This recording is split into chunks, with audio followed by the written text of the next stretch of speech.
Assalamualaikum warahmatullahi wabarakatuh, respected lecturer and dear viewers. First of all, let me introduce myself first. My name is Rahadatul Aisy with student ID B1B12534. So this video is created to fulfill the final examination assignment for the Introduction to Economic course under the supervision of Dr. Ernawati MSE. In this presentation, I will explain three main microeconomics topics, which is demand pull inflation, cost pull inflation, and the multiplier effect. These concepts are essential for understanding how inflation occurs and how change in spending affect national income.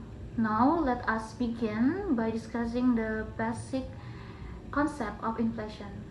So, inflation is defined as sustained increase in the general price level of goods and services over time.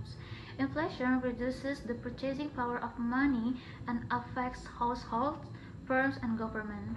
In microeconomics, inflation can occur due to different underlying causes. Therefore, inflation is commonly classified into two main types, which is demand pull inflation and cost push inflation.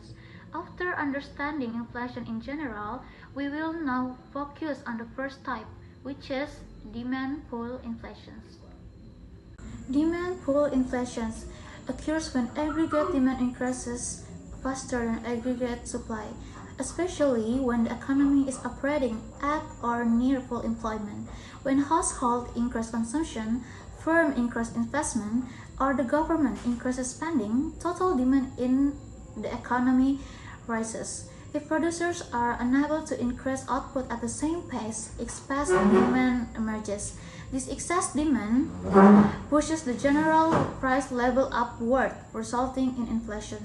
Common causes of demand pull inflation include expansionary fiscal policy, expansionary monetary policy, raising consumer confidence, and increased investment activity.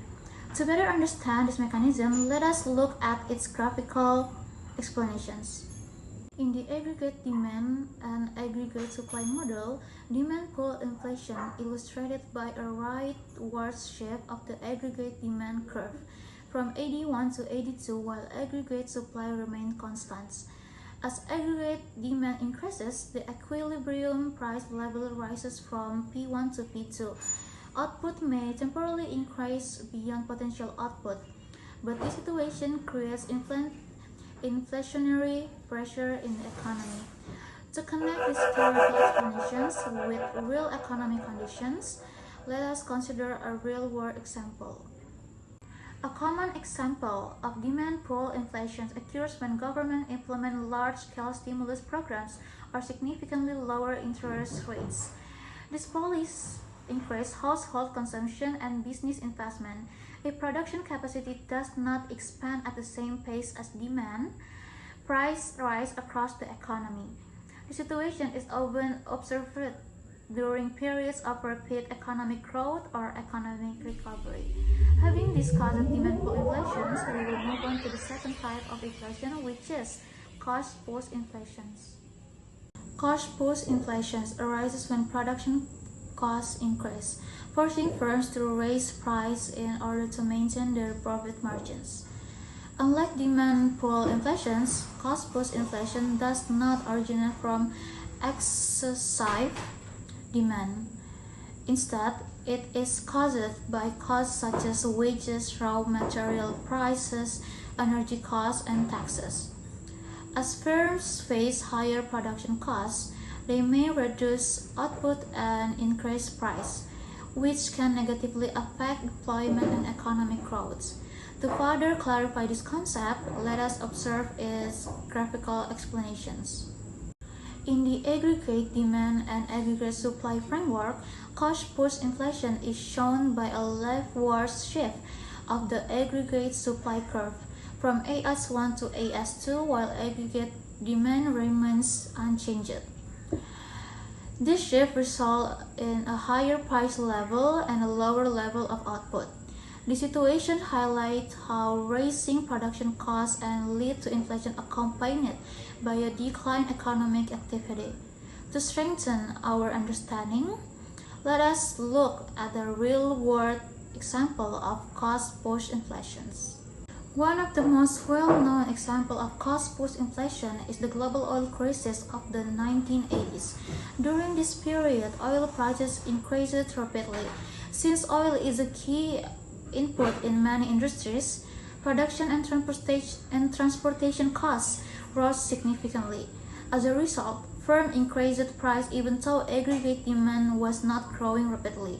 The situation contributed to stagflation. After understanding the causes of inflation, it is important to examine its economic impacts.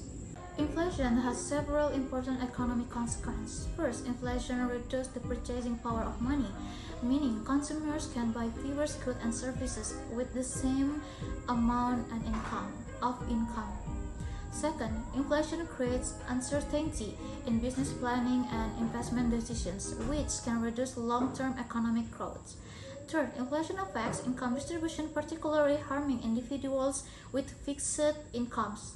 And finally, persistent inflation often forces central banks to implement tighter monetary policies, such as raising interest rates, which may slow economic activity. Now that we have discussed inflation and its impact, we will now move on to another important macroeconomic concept, the multiplier effect.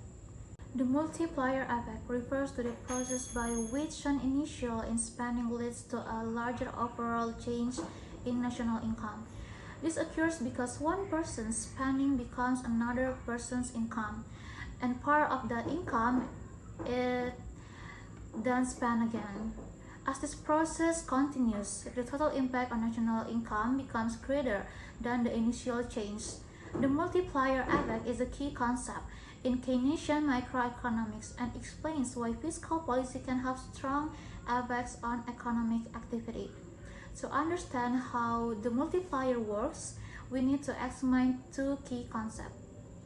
The marginal propensity to consume, or MPC, is the proportion of additional income that households spend on consumption, while the marginal propensity to save, or MPS, is the proportion that households save. Under simplified assumptions, such as no taxes, no imports, and constant price, the multiplier is calculated using the formula multiplier equals 1 divided by MPS.